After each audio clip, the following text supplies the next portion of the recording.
A informação que eu recebi aqui agora, olha, essa fonte é boa. Se for, você fala no microfone. Essa é boa. E tá muito próximo de definir o Kaique, sim. Tá, então... Então agora eu acho que tá... Então é o como mesmo, né?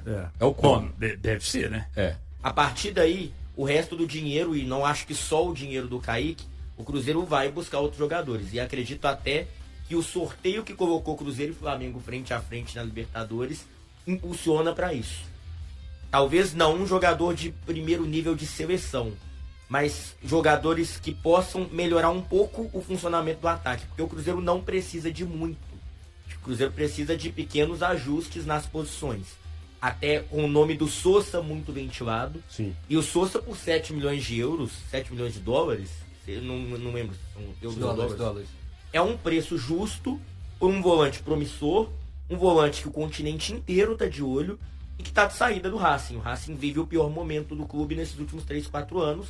Então são jogadores que são aí as ditas oportunidades de mercado. Porque para mim isso é uma oportunidade de mercado. É um jogador que melhora o nível, um jogador que qualifica o time. E acho que o Cruzeiro precisa de 1 ou 2 nomes assim do meio para frente. Até sendo mais específico nas posições. Camisa 9. Porque essa questão de que tantas vezes a gente falou aqui do Neisser jogar ou não jogar, é uma consequência de que o camisa 9 reserva do Caio Jorge é um jogador que não agregou nada ao elenco.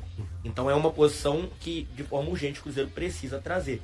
E um jogador de beirada, visto que o Wanderson não está jogando bem, visto que Marquinhos é um jogador que não vai agregar e dificilmente vai voltar a jogar. Eu até acredito que o Cruzeiro tem no Sinisterra um jogador para entrar e ser titular, mas que não passa a confiança pelo histórico de lesão. Então, se a gente mapeia o elenco do Cruzeiro hoje... E o Arroio ficou oscilando, né? E o Arroio tá oscilando e acho até que o Arroio normal, entra, né? pelo lado direito. Agora também tem essa conversa de Christian, se fica, se sai. O dinheiro que vier pelo Christian, se ele sair, pode ser determinante se o Cruzeiro vai buscar 1 ou 2 jogadores. Então, assim, o Cruzeiro já tem um time titular muito bem estruturado, mas precisa incrementar. Até respondendo a sua pergunta, Eltinho, eu não acho que o Cruzeiro vai buscar, ao menos a priori, um jogador de primeiríssimo nível. Aí teve o exemplo do Luiz Henrique. E a Copa pode alçar um Luiz Henrique para nível de clubes bons na Europa. A gente não sabe o que vai acontecer. Já até estranhou na época o Luiz Henrique pra Rússia, né? E não assim, pode disputar a competição europeia, tudo. E é um jogador de nível de ligas grandes, da top Com 5 certeza. Europa, sem nenhuma dúvida. O Como e o Betis estão disputando o Kaique. O Como e o Betis. O Como e o quê? E o Betis, o Real Betis. O Real Betis, vocês lembram que o Real Betis, que o Real Betis mandou 8 milhões e meio e tal, piada, né? Mas o Como estaria mais perto de levar o Kaique. Mas o Betis pediu para dar uma segurada, porque o Betis vai apresentar uma proposta pelos próximos dias. Uma nova proposta. Porque o Betis não gostaria de perder o atleta. Então, o Como está mais próximo do Kaique, mas a informação que recebi um áudio aqui, é de que o Betis pediu para dar uma segurada, que eles vão enviar uma proposta. Detalhe, o Betis não sabe o que o Como ofereceu, porque o Cruzeiro obviamente não vai abrir, o Cruzeiro não faz leilão, o Cruzeiro vai optar.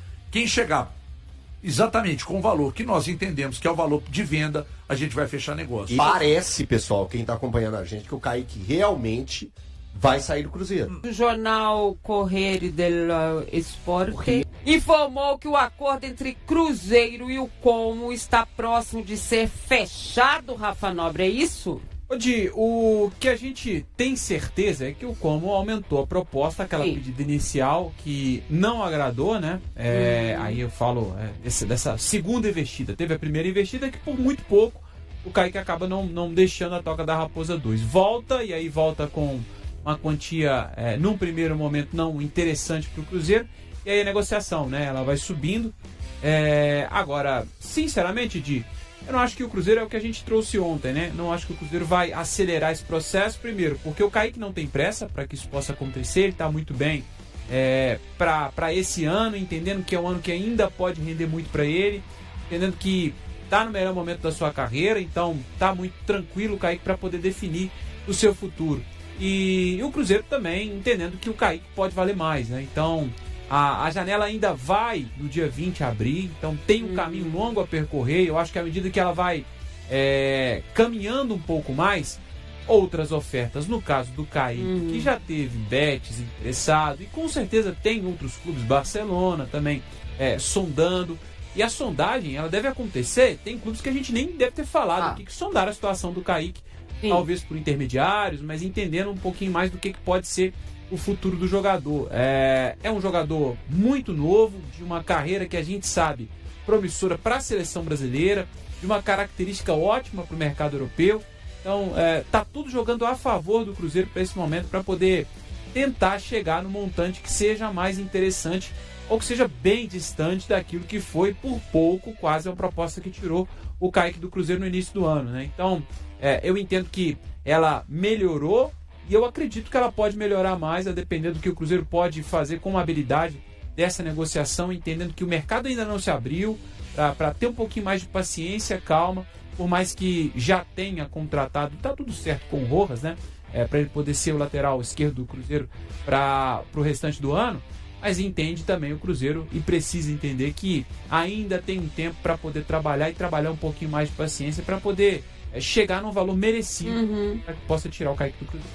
E na nossa apuração, né, Rafa, junto com o Gabriel também, essa proposta é 14 milhões de euros. Quanto aos outros times que se falou, Barcelona, Betis, ontem apareceu um monte de time, né? Não teve proposta de ninguém, a proposta é mesmo do Como. E em relação ao Christian, que ontem a gente falava da questão da Rússia, né? Foi só a sondagem, a coisa não veio por proposta. Então, pode acontecer proposta? Pode. Mas até agora o que tem nesse momento. Mas que o Kaique é o jogador que mais recebe proposta, isso não tem, mas também, né? E tem um agravante, né, nessa situação. O Kaique é um jogador selecionado. É um jogador que não está na seleção brasileira, mas figurou na pré-lista de 55 nomes do Carlo Ancelotti e que certamente, acho que é consenso de todo mundo, consenso da imprensa, consenso dos analistas, dos torcedores, Kaique certamente vai estar no próximo ciclo de Copa do Mundo. Eu não tenho a menor dúvida. Isso pelo futebol que ele vem jogando, pelo poder de crescimento a longo prazo, até porque é um atleta de apenas 23 anos e que vai crescer bastante ainda, vai se desenvolver defensivamente, vai se desenvolver ofensivamente, e eu acho que essa movimentação do Cruzeiro é uma forma do Cruzeiro mostrar que hoje tem bala na agulha, que quer um time competitivo para o restante da temporada, e é uma forma também, Mara, de blindar o próprio Kaique. A gente sabe que o Como é um time que fez uma boa Liga Italiana, uma boa campanha no último campeonato italiano. Né, exatamente. Mas não é um clube de prateleira de cima.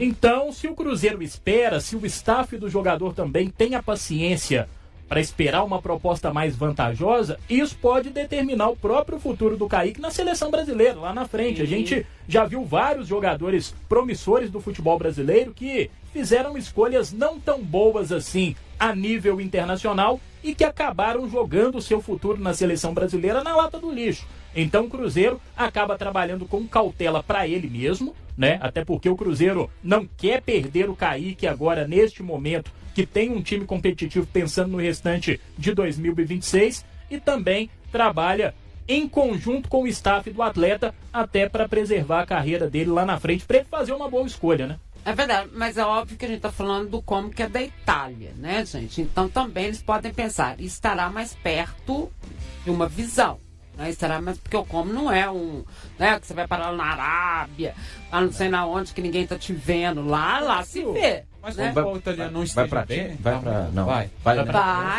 vai. Isso que eu tô dizendo, não é ele não vai ficar escondido, vai dar pra ver. Mas que o futebol italiano não esteja bem, muito mal, mas deixa de ser uma grande. Tá nem na Copa, né? É uma escola do futebol. Isso que o Liber falou, citou, é importante, né? Assim, e tem dois pontos, né? Se por um lado não vai para um gigante europeu, por mais que possa disputar a Champions, tem aquele meio do caminho que é legal, né? Ele já está disputando a Champions, um time que em tese vai ter uma disputa menor, se ele for para o Barcelona, com certeza o peso é muito maior, a responsabilidade é muito maior. Ele já mostrou muito no Cruzeiro, mas aí a gente está falando de um time com um panorama gigantesco mundial, né? Exatamente. Não que o Cruzeiro não seja, mas a gente está falando de um outro patamar, outro tipo de disputa, Europa, Europa, pra gente comparar. Então, assim, talvez pensando em projeção de carreira, talvez até seja um caminho interessante mesmo. Um time com um laço de crescimento interessante, com um investimento legal, vai ter espaço, ele pode ter esse espaço para se destacar. Pode, talvez, ter mais abertura para se destacar do que se fosse parar no Gigante. Exatamente. O que aconteceu com o Endrick? Né? No Real ele não aparecia, foi lá para a França, apareceu, foi convocado, pronto, acabou. É isso. Às vezes o plano pode ser esse. Ao mesmo tempo que eu acho que se o Cruzeiro vender, o Cruzeiro vai ficar com boa parte dele, porque não é maluco. Então, né, partes, que eu estou dizendo, econômicas do jogador. Porque não é dividir ele assim, vou ficar com as perninhas. O ideal é se chegasse uma proposta muito interessante para o Kaique terminar o ano, né? Isso aí, tipo segurar até o final do ano. Mas daí não joga bem não, né? Porque fica com medo, né? Agora, enfim, de tudo isso que, assim, ventilou-se a possibilidade de outros clubes, né? Betis, Barcelona. Agora, quem está mostrando que está querendo é o Como, né?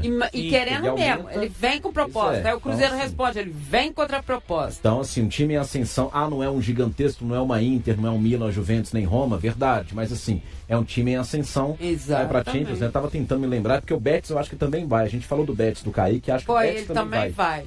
Né? Pois é, então, assim... Dois aí disputando a principal competição europeia de clubes, né? E a vitrine já melhorou. É um time comandado pelo Fábregas, né? Meio campista que todo mundo vai se lembrar e fez um sucesso danado. O Nico Paz, eu que acompanho muito a Argentina, é jogador do Como, né? E tá indo, assim, tá sendo tratado lá na seleção argentina como substituto do Messi num ciclo, né? Então, assim... Acreditem, quem é o ídolo de Rojas? Quem é? Juan Pablo Sorin. E por quê que é o Juan Pablo Sorin? Vamos abrir aspas para ele, então, para a gente poder explicar nas palavras de Gabriel Rojas. Eu me inspiro muito em um ídolo da minha posição que já se aposentou, Juan Pablo Sorin. Ele era um jogador fantástico, ele entrava muito na área e marcava muitos gols. E isso é algo que eu devo trazer para o meu jogo. As pessoas me dizem, seja mais egoísta, chute mais, mas você está sempre buscando assistência. Eu gosto de ser autocrítico e tentar fazer mais. Tá aí o Gabriel Rojas destacando. Sorin, que também, né, é um dos ídolos que passaram. E aí vale lembrar, a gente tem falado muito da forma como ele joga e tal.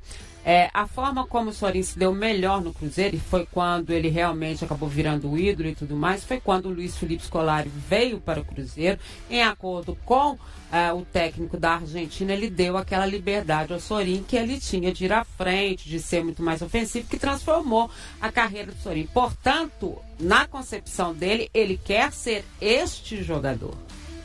Né? Ele quer ser esse jogador que vai à frente, esse jogador que tem essa liberdade, esse jogador que marca gols. E se ele diz que os companheiros dele mesmo falam que ele precisa às vezes ser mais egoísta, é porque ele é um cara que abre espaço, né? E que arrisca, né? Os números dele são muito bons nesse sentido, né? Principalmente da assistência, acho que o cruzamento é o forte dele, aí o Colombo pode falar muito bem, né? Acompanha mais o futebol argentino, né, que a gente, mas é um cara que ofensivamente consegue entregar muito e pegou uma referência muito boa, né? O Sorin é de fato um ídolo para muitos. Nessa forma de jogar, talvez o principal, eu acho, em termos de seleção argentina, até pelo trabalho que era feito na época. O atacante equatoriano Kenny Arroyo ainda não esconde a frustração por ter ficado fora da convocação do Equador para a Copa do Mundo de 2026. Para o jogador do Cruzeiro, defender a seleção nacional representa uma das experiências mais marcantes na carreira de qualquer atleta. Creio que o sonho de todo futebolista é vestir a camisa de sua seleção, e eu tive essa oportunidade. Ficava muito feliz em mostrar meu potencial, honrar esse uniforme e representar o meu país.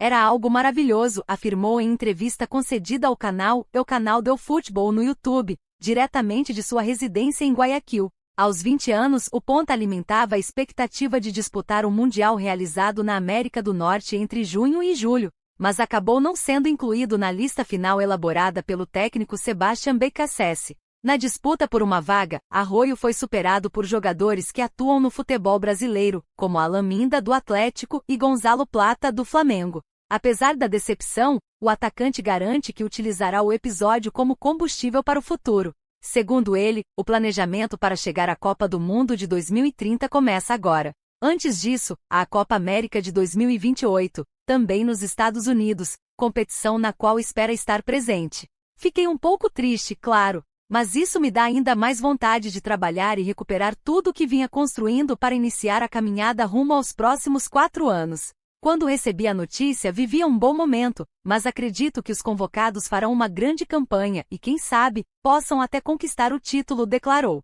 Arroyo acumula passagens pelas seleções de base do Equador e também pela equipe principal, pela qual atuou em 2024. No Mundial de 2026, a seleção equatoriana integra o Grupo E, ao lado de Alemanha, Costa do Marfim e Curaçao. No Cruzeiro, o atacante canhoto consolidou-se como titular ao longo da temporada de 2026, formando principalmente uma parceria ofensiva com Caio Jorge. Até aqui participou de 30 partidas, marcou 4 gols e distribuiu 3 assistências.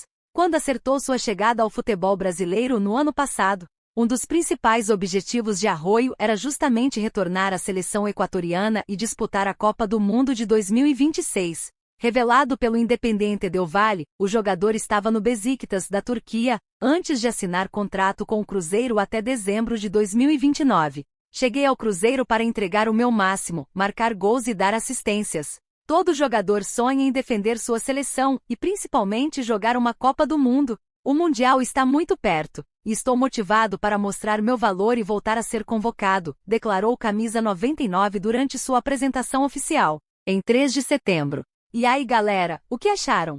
Deixem suas opiniões nos comentários. Não se esqueçam de deixar o like, se inscrever no canal e ativar o sininho para receber as notificações. Até mais, Nação Celeste! Vamos pra frente!